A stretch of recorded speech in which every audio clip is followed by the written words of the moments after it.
This podcast is a quest for well-being, a quest for a meaningful life through the exploration of fundamental truth. Enlightening ideas, insights on physical, mental, and spiritual health.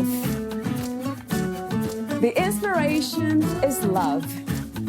The aspiration is to awaken new ways of thinking that can lead us to a new way of being well. Welcome to Body, Mind, and Soul Healing Conversations.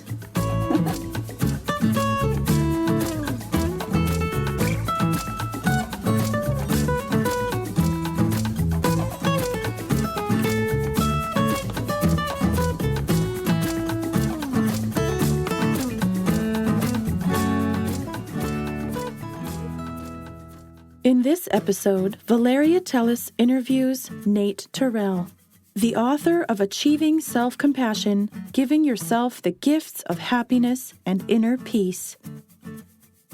Nate teaches how we can achieve self-compassion and find greater happiness and inner peace by being our own best friend, developing beliefs that work for us, knowing we are inherently worthy, not projecting our needs onto others, choosing happiness and peace of mind, taking great care of ourselves, tuning in to our authentic self, eliminating negative reactions, appreciating what we already have, enjoying the present moment.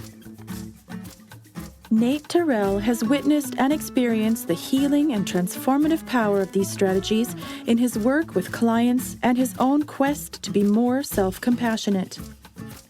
He lists additional strategies that we can begin using today to live our lives with abundance, fulfillment, and serenity. We deserve it. Many people believe that it is selfish to be self-compassionate. However, there is nothing selfish about eliminating self-criticism, treating ourselves with kindness, feeling worthwhile, being happy, transcending our worries, or finding a peaceful place within. These gifts, which we can give to ourselves at any moment, will fill us with positive energy and caring that we can pass on to others. Nate Terrell is also a therapist in private practice in Mullica Hill, New Jersey. He provides coaching and training on self-compassion, mindfulness, and many other related topics. You can sign up for self-compassion coaching on Nate's website, achievingselfcompassion.com. Here is the interview with Nate Terrell.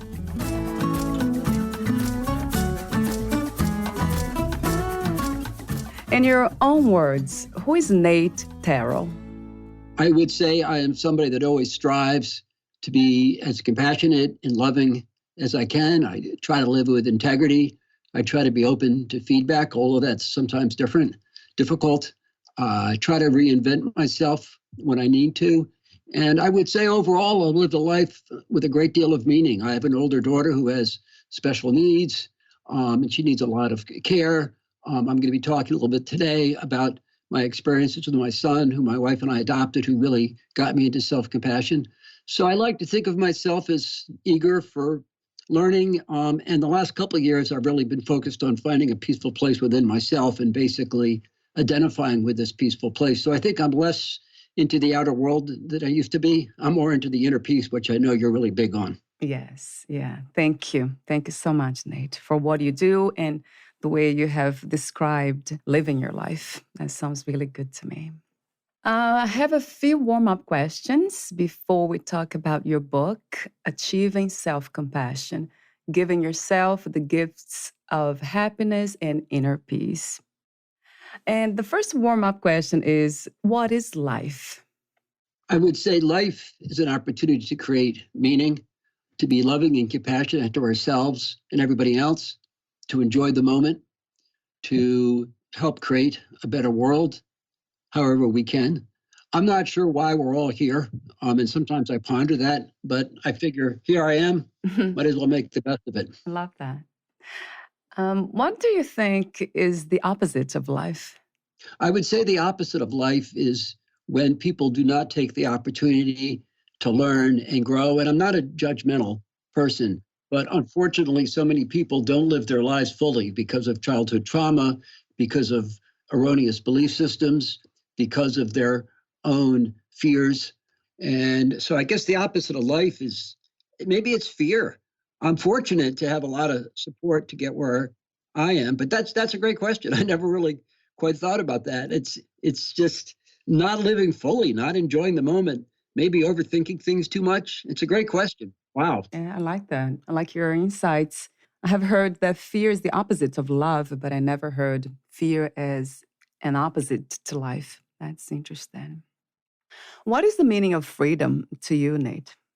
Freedom is the ability to act on our own choices. Freedom is the ability to grow into the people we want to be.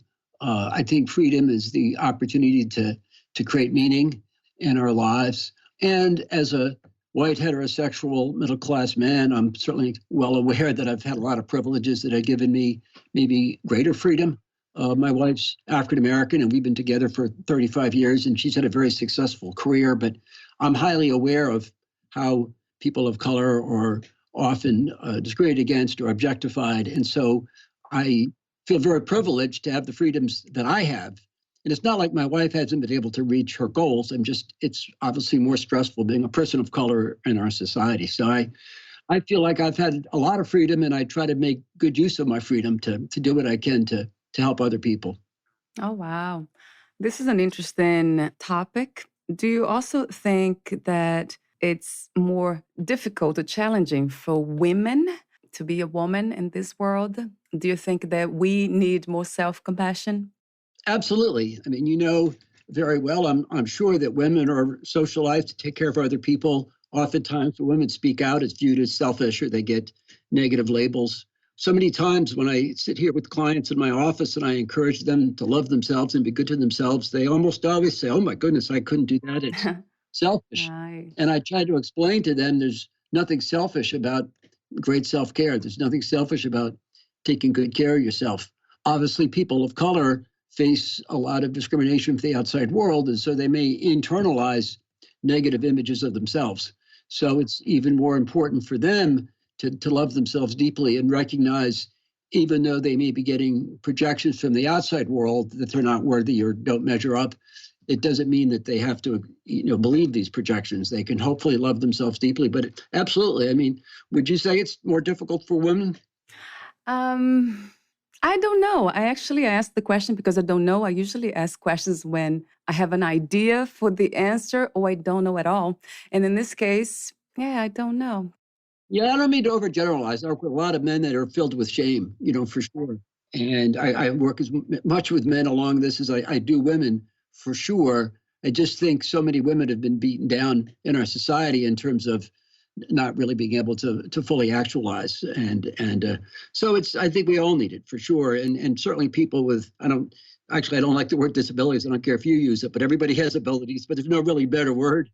But in terms of people with special needs, sure, they get societal projections as well. And so they obviously, I mean, we all need to love ourselves. And unfortunately, there are people that are highly narcissistic and don't care about other people. And that's not what I'm talking about when I talk about self-compassion. It's not about mistreating other people. And a lot of people are afraid if they're self-compassionate, it might lead them to be narcissistic. But that's not the case. There's two completely different things, of course. Oh, yeah. And I have some questions for you on that. This is an interesting topic, too. So, my next warm up question is, what do you think is the world's greatest need at this time?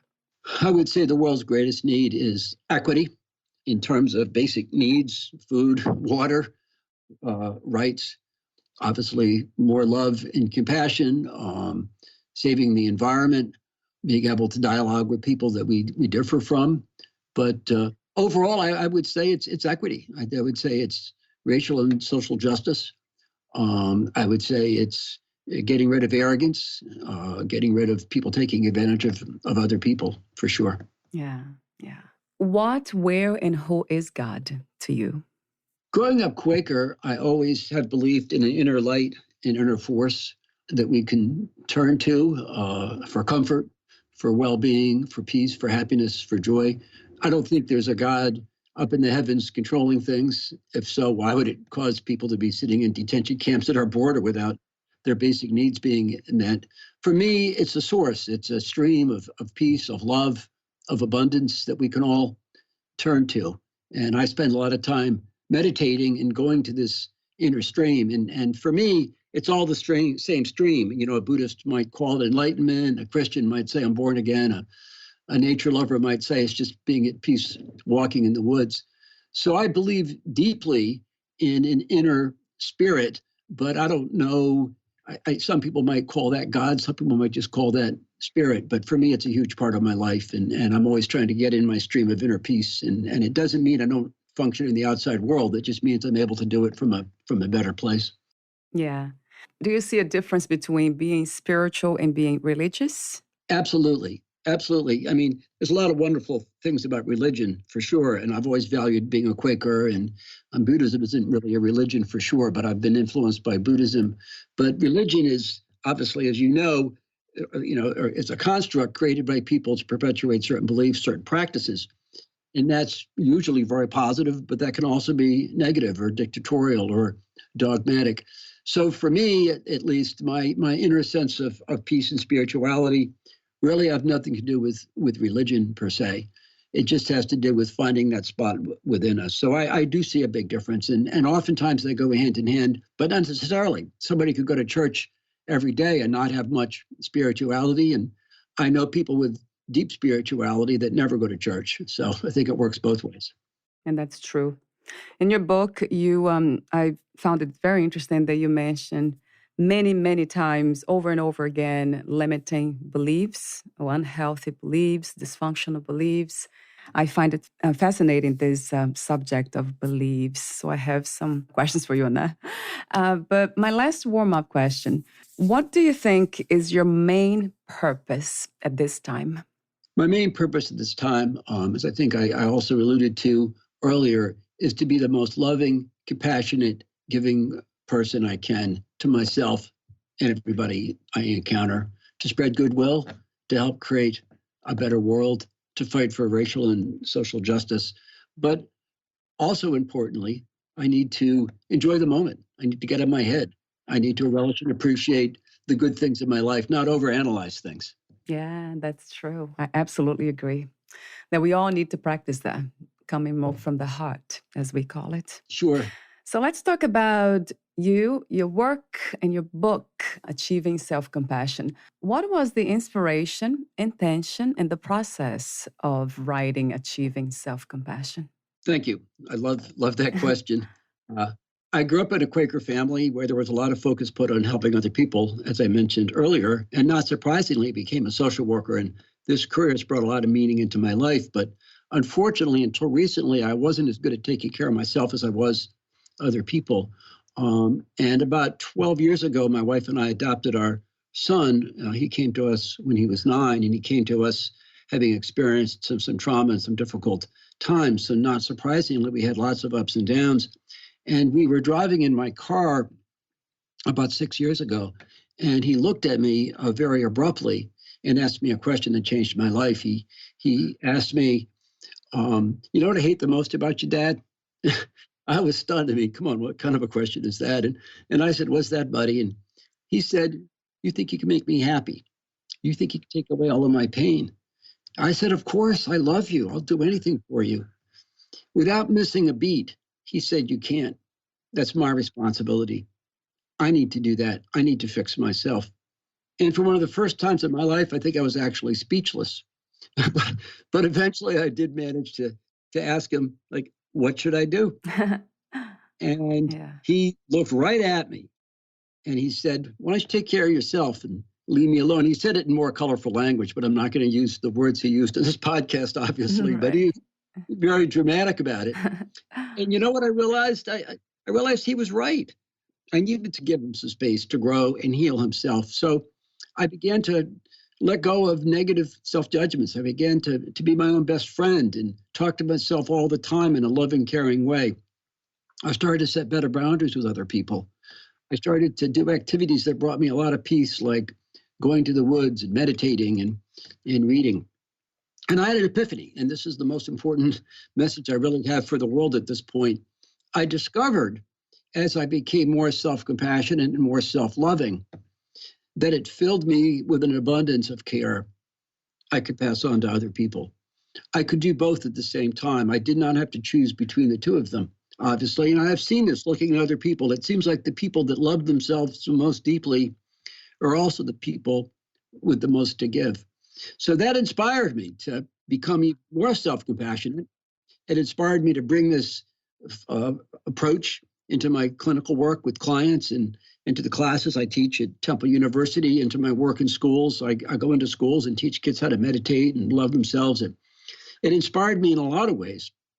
And perhaps most important, it really gave me a focus I needed in my life. And as a result, I wrote my book. It took me about 5 years. It's only 94 pages. I don't write very fast, but and I spent a lot of time trying to get it just right. I guess I was a bit of a perfectionist, but it's been fun to promote my book, to promote my ideas. I put it out on LinkedIn. I love to give people free copies, and I love to. Sometimes I just encounter people out and about. I mean, less so with the stay-at-home stuff, but I get talking with them, and if they seem interested, I just give them a copy of my book.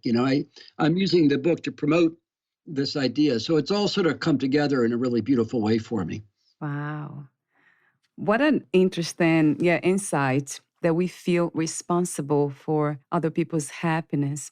I'm wondering why it happens. Why do we have this belief, and why it's most of the time easier to love others than to love ourselves?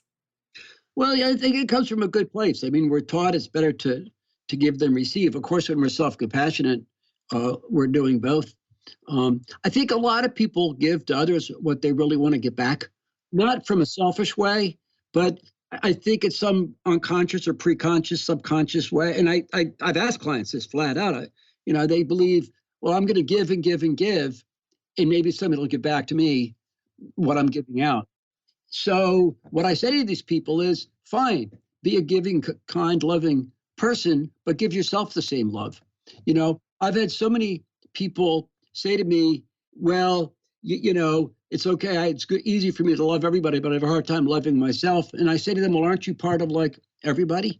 And and it usually gets a laugh out of them. So again, we can do both at the same time. And as I said earlier, I think maybe women are particularly socialized to put their needs aside, although I think that's less true with, more recent generations, which is powerful.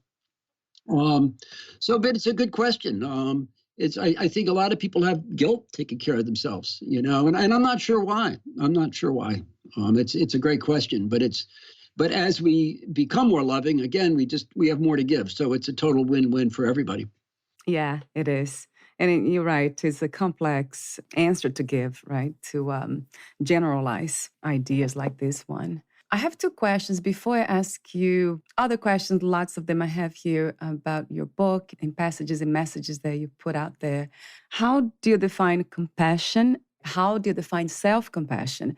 And how is self-compassion different from self-love, kindness, empathy, love, and self-care? Yeah. To me, it's really the same thing.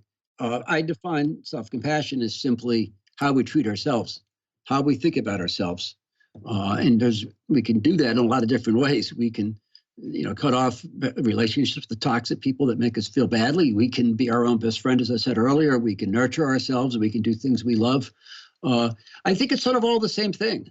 Now, some people that have written a lot about self-compassion make a distinction between self-esteem and self-compassion. And what they say is that self-esteem is always sometimes based on kind of our accomplishments or how we think we rate compared to other people, whereas self-compassion has no limits. And I think that's true.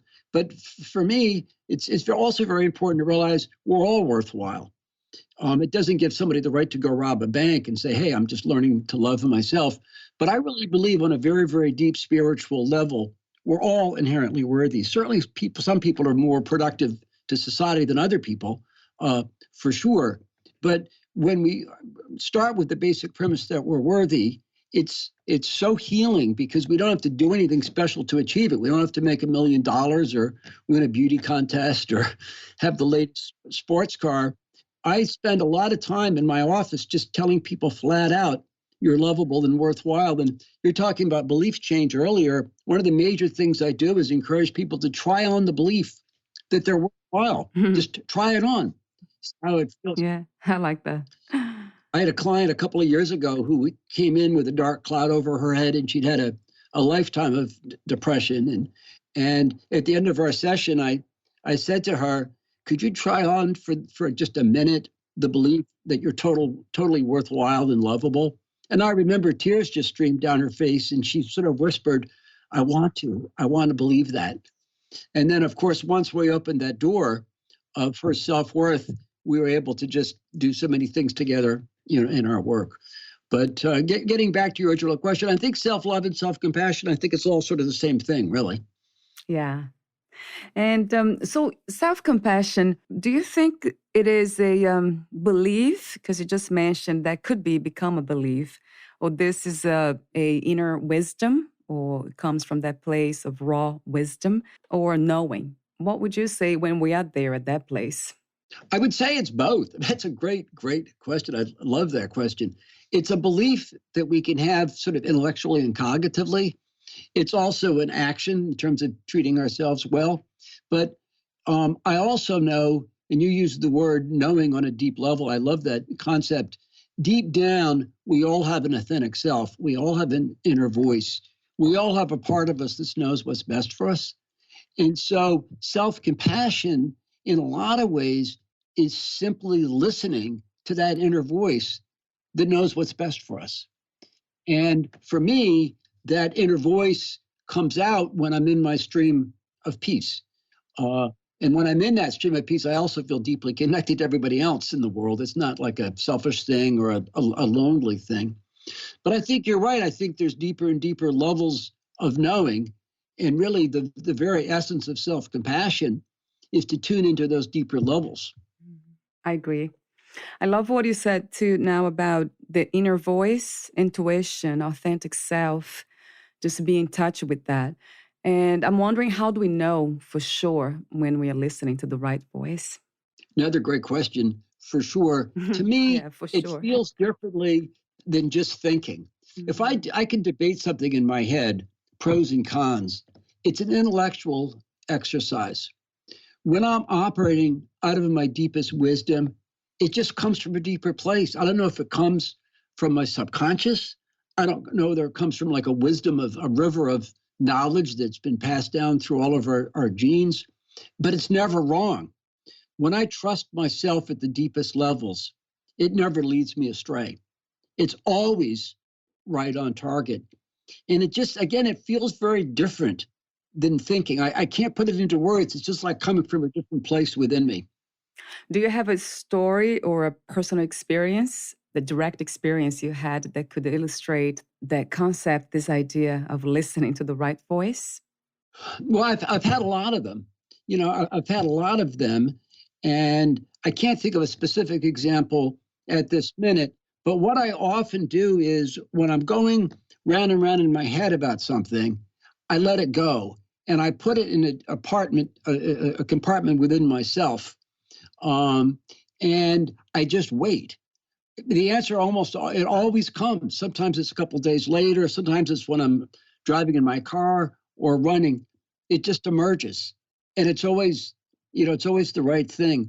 I guess with my son, I'll get back to an example with my son. So oftentimes over the years, I've tried too hard to rescue him. I've tried too hard to, I guess, maybe a little controlling in terms of trying to help him. And when I'm able to step back from that and meditate and go into my deepest wisdom, I often just feel like, wow, this is right. And sometimes I'll actually do a guided meditation and I'll say to him as higher power through my higher power, I love you, I'll do anything for you, but I know I can't take away your pain. I sort of give it back to him, not to make his life harder, but with the knowledge that only he can solve it, as he said earlier. So I guess that's a good example. In my deepest wisdom, I know he can figure things out. He's great at that. He's great at figuring his own life out. And I just need to get out of the way and let him do it. Wow, what a powerful message, Nate, for parents, because I think that might be a challenge, right? For Absolutely. parents not to tell their kids what to do exactly, how to do it, Right. and not trust their inner wisdom. So, in a way, you're just putting yourself in a position of a coach and not a rescuer. That's right. It doesn't mean I can't encourage him or buy him his favorite food or on in Right, life, of but course. he's in charge. I'm just sitting on the sidelines cheering him on. Yeah, I love that. Do you connect values to beliefs? Absolutely. Absolutely. And I think what we need to do is orient our beliefs, how we live our lives to our deepest values within ourselves. I talk a lot with my clients about alignment. You know, are we living our lives in a way that's congruent with who we want to be, that's congruent with helping create a better world, that's congruent with not hurting or wounding anybody else? So beliefs in themselves don't really have a lot of power unless they're deeply aligned with our best values, with our integrity, with who we want to be in the world for sure. Yeah, and I'm wondering how this can be practiced when we have traumas, like childhood traumas, where our beliefs and values they are distorted. So that, like you said earlier, we need to address that first in a way, the trauma first, in order to create a new belief system. And I want to talk to you about the first part of your book, which is to become our own best friend. That's a wonderful promise. So, how do we become our own best friend? Is my first question. And then tell me about some strategies that are highly effective in doing that. We simply talk to ourselves in a loving, encouraging, kind, thoughtful way. I say to myself all the time, I love you, buddy. You can do it. I'm behind you. It may sound cocky. I know I'm no better than anybody else. We're all worthwhile human beings. I don't say any of that from a place of arrogance or separateness. I just cheer myself on. Only I know what I really need to hear to feel better or heal some old wound. There's things that maybe I'm ashamed of that I don't want to talk with anybody about. I mean, it's not like I'm out robbing banks or something, but things maybe I regret in the past. And I can talk to myself in a gentle, soothing way about that. The problem is people don't do enough of it. And say to my clients all the time, imagine you're standing underneath Niagara Falls and the water is just cascading over you. A lot of people haven't heard of the term neuroplasticity, which is how we rewire our brains by how we think, by our perspectives. We all need to do just more of it. We need to do it continually, constantly. I have my clients do role plays in my office. I have my clients write positive affirmations out and put them on their mirror or on their front seat of the car. It really needs to be a way of life. If somebody's spent their entire lives putting themselves down, a couple of positive statements aren't going to make a difference. We have to do it continually. And so what I often do is help clients figure out what their deepest pain, or maybe what are the beliefs, what are the thoughts that they're suffering from. And then I have them develop a specific mantra, like somebody's felt like, well, I'm not smart enough. Well, maybe their mantra is, I am smart enough. And anyway, I'm worthwhile either way. So you mentioned people have been through trauma before. Many times it's identifying, again, the beliefs that are causing the pain and helping them create a mantra that they can use to counteract that. And I do a lot of guided visualizations with people in my office where I actually take them to their peaceful place and then repeat whatever healing mantra they've developed. So it's encouraging. It's cheering ourselves on. It's not very complicated. Again, most people just don't do it enough to make a difference. So it's a daily practice in a way, right, Nate? I would say it's even more. It's a minute, but it's just something all the time. I don't continually talk to myself, but I often do. And if I'm doing something difficult, I might say, hang in there, buddy, you got this. It's going to be okay. I love doing it, and again, I know I'm no better than anybody else. It's not about arrogance. It's just about giving ourselves some inner peace and happiness, really. Right. And that also comes from the understanding about the human DNA, the way we are wired in a way to focus on the negative. They call negative bias. Right. So that's a more reason to practice all the time because it's easier to focus on the negative. Absolutely. Yeah, our minds are like Velcro for the negative, as Rick Hansen says all the time in his books. Absolutely. Right. So that's a very good fact to know about ourselves as human beings. Sure. So let's talk about some of the dysfunctional beliefs that you outline in your book. I have selected some of them. The first one is don't allow others to define us. You mentioned that one. Talk to me about how do we balance having our own, holding on to our own identity, and at the same time, pleasing others and connecting deeply with others without losing who we are. Yeah. I think a big part of it in terms of others is when they give us feedback, asking ourselves, is this helpful? Not ignoring it, that can lead to arrogance and narcissism, but asking ourselves, is this useful? But not letting people define us. You know this very well from the books that I've read that you have written. I know you're very familiar with all this territory, but early on, people develop subconscious beliefs about ourselves based on how our parents treat us. Imagine a 5-year-old is lying on the couch watching TV and his mom or dad comes home and yells at him. Well, he's not going to think, oh, I'm a lovable person. My parents are just having a bad day. He or she's going to think there's something wrong with me. And so what we need to do is to stop absorbing other people's projections onto us. If they have some valid feedback, fine. But recognizing other people's opinions about us usually say more about those other people than ourselves. That's where trusting in our voice and trusting our authentic selves comes in. And paradoxically, the less we project onto other people to meet our needs, the better relationships we can have because we don't wear them out, because we're not looking for them to cure us of something we can only give ourselves. So it actually frees us up to appreciate our relationships more without weighing them down with our own projections. It's very freeing. It's hard to do, but it's very freeing. Yes, I agree. And you mentioned in the book something very interesting about how we take responsibility for other people's negative feelings and we feel guilty about it. This is something that sometimes, not always, I'm faced with. Talk to me about that and how can we practice not feeling this way, not taking responsibility for other people's negative emotions? I've struggled with this for years. And actually, I've come up with a visualization that's really helpful.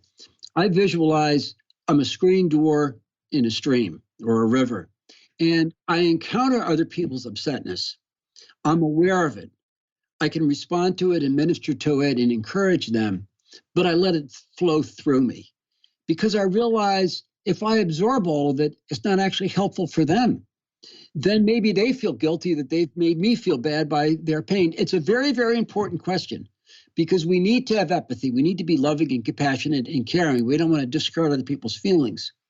But it took me many, many years to learn we actually do them a favor when we don't get all bogged down in what they're feeling. We need to keep our own spirits so we have something to give them back. Of course, it's only human. I mean, if your husband is having a really bad day, as a loving wife, of course, you're going to feel a little bit of his pain. The flip side is if you allow his pain to get you to such a low level that you're not able to be there for him, you're not doing him any favors. Wow. And this is another practice for life, moment by moment, right, Nate? It's a tough one. Yeah, it is. It's a tough one, Yeah. but I wrestle with it all the time.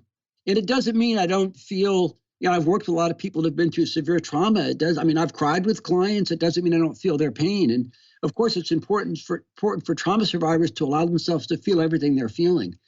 I have a very different approach to trauma survivors. I would never say to somebody who just had a terrible trauma, oh, just love yourself. That's too simplistic. I have to sit with them as they're mourning and healing. And then eventually they may get to a point where they're able to use, the self-care. But I've worked with a lot of people who've had severe trauma. And sometimes it takes years to help to get them to the point where they can find some peace again. But we can't absorb all the pain in the world. We're better off doing something about it. In my book, I mentioned, if you read about starving kids in some place in the world and just feel bad about it, you're not helping them very much. They'd be better off if you didn't feel bad and just send them some money or food. You know, we don't really help other people by feeling bad. I agree. Yeah. I mean, it's a fine line. It's a good question. Yeah, and especially letting those feelings to get to us in a way that we become paralyzed, and now we cannot even help ourselves. Right. I agree. Staying with the theme of dysfunctional beliefs, perfectionism, and how perfectionism is a trap. Well, when we're perfectionistic, we live our whole lives in scarcity because we feel we can never measure up. And so many people look to the outside world for their esteem. So that, the guy thinks, gee, I'll be happy when I find a girlfriend or a wife. And then he finds one and he's overjoyed, but that's not enough. He wants her to get a job or do whatever. It's a trap we set for ourselves. And the thing a lot of people don't realize is that when we let go of being perfectionistic and just value and appreciate all the aspects of our lives and love ourselves deeply, we're actually have more energy to reach our goals. I see perfectionism as very, very limiting because it just leaves people, again, with this sense of scarcity, never achieving, never measuring up. And I think capitalism certainly perpetuates that because people think everybody else has more than they do. So I often say to clients, what are you afraid would happen if you let go of all of your perfectionism? And they usually say, well, maybe I wouldn't be motivated to get up in the morning. And I always say to them, okay, try letting go of your perfectionism. And if you spend all day in bed, eating chips and watching soap operas, you can go back to beating up on yourself, but it never happens. It's amazing to me as people let go of their perfectionism, how much happier they are and how much more energy they have to actually reach their goals. Yeah, and that you use the word that's very powerful. It's a powerful state of mind and state of being, letting go, surrender. Yes. The other one's acceptance. Yes. Like you say, if we can try them on, it can change everything. Everything. Absolutely. So there's another topic that that I'm very interested in because I know the effects, the negative effects of this state of mind, and that is being a victim, feeling that we are victims. So the victim mentality. Well, I'm just curious, why is this the most important one for you? Yeah, because I have been through a lot of traumas as a child. And I always thought this way. Why me? Why is this happening to me? What's a lot of this victimhood thoughts and ideas? My life was just basically driven by those thoughts up to 37 years. Well, I'm so sorry you had those experiences, and I'm overjoyed. I mean, reading your books, what you've been able to accomplish, and you've really inspired me and so many other people, with your powerful story. It's very challenging for me when I work with somebody who feels like a total victim because I haven't walked in their shoes. My parents didn't get along very well, but I wasn't abused as a kid, and so I never want to appear to be insensitive in any way. But it's just not a helpful belief system, as you say, to feel like we're a victim all the time. And people are incredibly resilient. In fact, many of the happiest and most peaceful people I know have been through the most and have risen and overcome, what they faced. It's a difficult challenge. And I would never want to be simplistic about it. And I'd love to talk with you more about your own efforts to get where you are today, although certainly I've learned a lot from your wonderful books. But I think it's just a very, very toxic notion that we can't do anything to change our lives. And, many people have read Man's Search for Meaning by Viktor Frankl. And, it's an inspiration for so many people.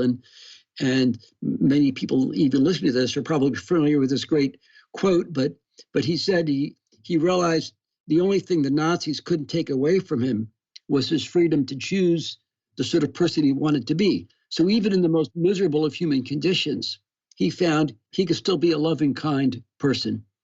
And I figure if Viktor Frankl can do that in the middle of Auschwitz, Right. We all can do it to some extent.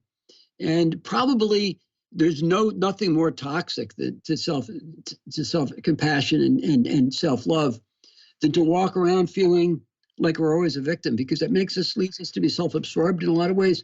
This doesn't mean that I don't empathize with people's struggles. This doesn't mean that my heart doesn't go out to people that have suffered abuse and neglect. I'm with them all the way. I'm their guide.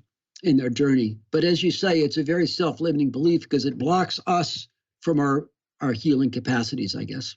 Yes, and it did for me. I think one of the things that I learned was to focus less, much less, on the problems, or change my perspective, see problems as challenges. Exactly. And that would get me excited to kind of recreate my life. That's beautiful. I just became the creator of my own reality. I took responsibility for my own happiness. And that's what your son said is just so true. When you give that responsibility to ourselves, so we take it back, we go back to that space that I am responsible for my own life, then everything changes. Yeah, everything changes. We're not looking for people to rescue us. And I'd say your life is such a beautiful example of that. Oh, thank you. Yeah, coming from that space to this space, it just feels so much better that once we try on, like you say it, I love this idea, then it becomes a lifestyle, way of living. Like, wow, this is so much more empowering. That's right. It feels good. Yeah, than being a victim and seeing everything as a problem. This is something that I practice every day too. It's becoming not the victim of anything that happens. It could be circumstances even, like what's happening now in the world, but just seeing this as an opportunity to create. Oh, I can create a new life out of this. Wow. It's almost like we're fit for joy, you know? Yeah, and that's the message I got when I wrote my book, The Inspiration. That was the thought. You're perfectly equipped to be joyful, to be happy right now, and don't waste any more time. Absolutely. So another point that you mentioned, that we are not alone with our own problems. That has to do with support, looking for support and being open enough. Talk to me about this belief most of us have that we are alone with our own problems. Yeah, I often think about this. Since human beings began walking around on 2 feet 200,000 years ago, we've all encountered the same types of things: disease, death, loss of abilities, losing a child, having depression, having anxiety, having medical problems. In many ways, there's a lot of unique variations of the challenges people face. But a lot of times I feel a lot of peace and deep connection, just realizing whatever I'm feeling, whatever I'm experiencing, people have experienced this through thousands and thousands of generations.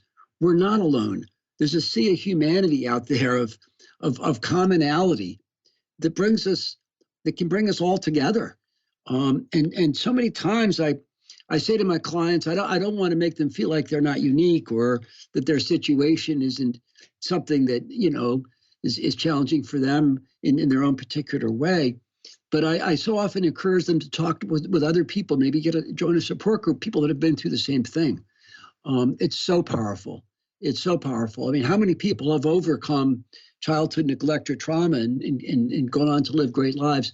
How many people have learned lessons through tragedy?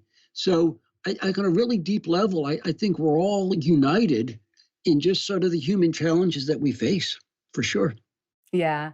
And that goes back to what you said about that mindset of victimhood makes us live in our own heads. Now we feel lonely because the question is why it happened to me, why this is all about me. So that goes back to being selfish and perhaps narcissistic, right? Exactly. And that leads to my next question. We're almost at the end of the interview, and I have so many other questions, but I won't be able to ask all of them. Let me select some, going with the flow here about narcissism and self-worth. So how do we know when we are practicing self-love and self-worth and not selfishness? And I would say we simply need to look at our behavior. This really comes down to behavior. If our attitudes, the way we treat other people, lead other people to feel bad or wounded or disempowered, then that's narcissistic. That's selfish. If our self-compassion leads us to be more loving, more kind, more tolerant, more abundant, then that's obviously not being narcissistic. The proof is all in the pudding. It's like sort of what we do in the world. It's what we do in the world. It's how we treat it. Really, really comes down to how we treat other people. It's not very complicated. Do we radiate peace and love and kindness, or are we critical and judgmental and try to make people feel bad? It's not very complicated. And this is stuff hopefully all of us learned in kindergarten, you know? Yeah, I agree. That's kind of easy to assume that people, when they help others, they're not being narcissistic, they're in a space of love. But as you know, that can also be false belief that by giving love, you will receive love. So it's not really that you're loving, you are unconditionally, at least, you're not doing that. Right. You're expecting something in return, which is not healthy, in my opinion. Right. And another point I wanted to make about self-love, it's easy to know that we are not in the space of selfishness or narcissism when we don't feel like we are more important than others. We see ourselves as part of the world as a community. There's no separation. So that's another way I can tell pretty fast. Yes. Self-importance, that's not there. Yes. Yeah. Absolutely. So my last question, I guess, about spirituality. You don't talk much about in your book. You mentioned the inner light, which is highly spiritual, intuition. I'm just wondering if you also consider a form of self-compassion, practicing the belief that there is a God out there that loves us unconditionally, in the sense of religious people and the idea of God as a separate being. Sure. It's sort of whatever works. If it's helpful to believe there's a more traditional God, that people sort of feel like there's this being that, people go to church. Absolutely. That's very, very powerful. And for a lot of people, it really, highly religious, highly spiritual people, it's really their belief that God does love them that frees them up to love themselves. My mom never felt very good about who she was as a person, and my dad was pretty hard on her. And she went to church one time, and there's a hymn, "Just the way I am, Lord, just the way I am." And she remembers singing this, and tears were just flowing out of her eyes because she was always so hard on herself.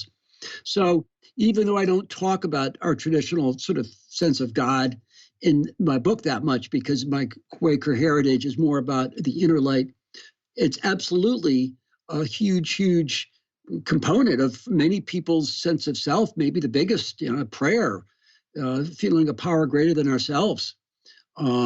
Without a doubt, there's probably nothing more in the history of human experience that's given people a sense of meaning and hope than some belief in God, some belief in a highly spiritual force, and whether you're in AA or whether you're sitting in church. So if that leads people to feel wonderful about themselves in the world, great, more power to you. Yes, yeah.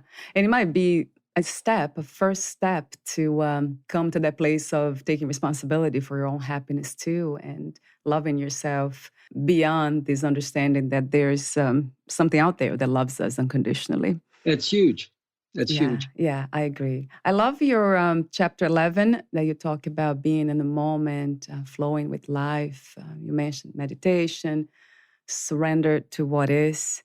So this is always so empowering, these subjects, these topics. And I wish we could talk more about it, but perhaps in a different conversation.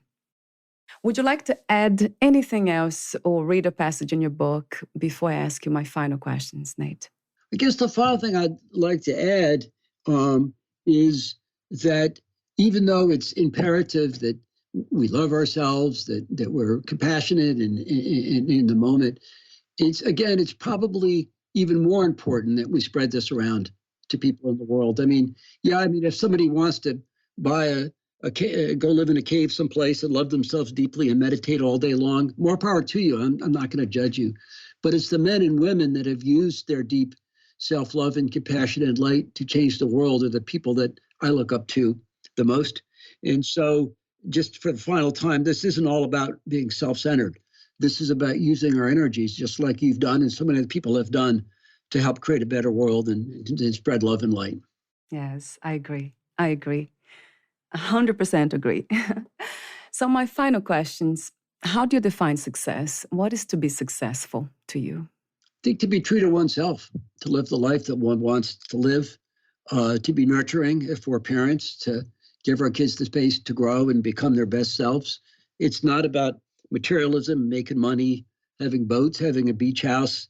It's certainly not about winning awards. It's really about how we treat other people. There's a great Martin Luther King quote. I can't think of it exactly, but it's something about like not everybody can achieve greatness in terms of the outside world, but we can all be great in terms of what we give to other people. So success is what kind of a human being we are in this world, I guess. And how we treat ourselves or treat our deepest beliefs, our deepest needs. Yeah, and I love the work you do because it focuses a lot on self-awareness and self-knowledge and self-compassion, which means from that space, we can truly help others. What was the hardest lesson to learn about yourself? I had a fair amount of shame as a kid. My parents yelled and screamed a lot. And my biggest fear was that I was going to grow up to be like my father. And I used to have a bit of a temper. I wasn't always as zen as I may come off at this moment. In fact, I don't think my wife would think I'm as zen as I'm coming off at this moment. But, I had a lot of shame about that. It took me years to overcome my temper. And what I realized was my shame wasn't helping anybody. So I've worked really, really hard not to be emotionally reactive. But I grew up with a lot of that. So I think that's the biggest challenge I have faced, to be able to take a step back and not be emotionally reactive in situations. And it's really freed me up to be my best self and to be the sort of person I want to be. But it's certainly been a challenge at times. Yeah. And that's interesting how all these negative responses to life or whatever happens around us, it blocks, like you just said, it frees energy. But those negativities, they block our energy very much. My other final question is about healing. What is another word for healing? I would say another word for healing is to simply recognize the forces, the beliefs, the conditioning that are holding us back. And once we eliminate those beliefs, whether it's a victim complex, whether it's arrogance, we automatically heal. We're already healed at a deep level. We all have an inner child inside of us that's kind of pure. I don't believe in original sin. If you look at a baby, I don't believe that they're somehow carrying evil or whatever within them. So healing is there once we get rid of whatever is impairing our ability to get there. And, whether it's self-criticism, whether it's behaviors that lead us to be ashamed of who we are. So healing is spontaneous. In a way, we don't really have to do anything to heal. We're already perfect as we are. We just need to get rid of whatever's blocking our ability to manifest ourselves and help us grow into our best selves. Yeah. So it's more like unlearning than learning in a way. I'm sorry, that's kind of a long answer, but it's a great question. I had to think about it for a minute. Yeah, great answer though. If you knew you would die soon, meaning losing the body, would you make any change in your life or do anything differently? I think about that a lot, and I don't know that I would. I might go to an island someplace and sit under a palm tree, but I don't know that I would, to tell you the truth. I think about that. I think, what if you had a year to live? What if you had a day to live? And if you're lying on your deathbed, what regrets would you have? And that thought, it may sound, a little bit morbid or whatever, but the idea that, sure, we could all die at any moment actually compels me to work even harder at living the life I want. So I think I'm very fortunate. I feel very lucky for the gifts I've been given in life. And I don't think I would change a lot, to tell you the truth. Yeah, I like that. I love the answer. Every time I hear I wouldn't change a thing, right? And it's pretty fast too, then that's when I know they're living the life. Yeah. The purpose of whatever it is for this experience. Do you believe in life after death? I'm not sure. It's fun to think there might be something out there. I just don't know. It's something I've wondered a lot about, and I would love to know. I'm not sure anybody's ever really known. I think there's something out there. I'm just not sure what it is at this point. Yeah. What are 3 things about life you know for sure as of today, Nate? I know that human beings are basically good, and that we can appeal to that goodness within ourselves and within other people. And I know that life is an incredible opportunity for growth and healing, and appreciation and joy. And finally, I know that all I have is this moment. And what I choose to do with this moment is what makes the difference in the quality of my life. Yeah. Yes. Thank you so much for your wisdom, your presence, for this great conversation. It has been fun in a spiritual way, I call it. Thank you. Well, thank you so much. And thank you so much for all you do for the world. Thank you. Where can we find more information about you, your books, products, services, and future projects? My website is www.achievingselfcompassion.com. And on my website, you can find links to some of my YouTube videos, to my Facebook page. You mentioned my book earlier, Achieving Self-Compassion, Giving Yourself the Gifts of Happiness and Inner Peace. That's on Amazon and other bookstores.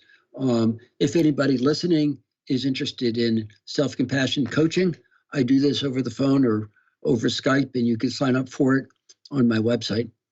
So, and there's a lot of other good materials out there on self-compassion as well. So if anybody's interested, you can look up my stuff or look up other people's stuff. It's sort of a movement at this point, which is wonderful. Yeah. Thank you so much again, Nate, and we'll talk soon.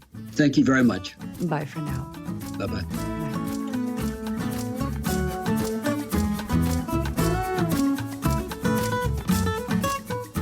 Thank you for listening. To learn more about Nate Terrell, please visit his website, achievingselfcompassion.com.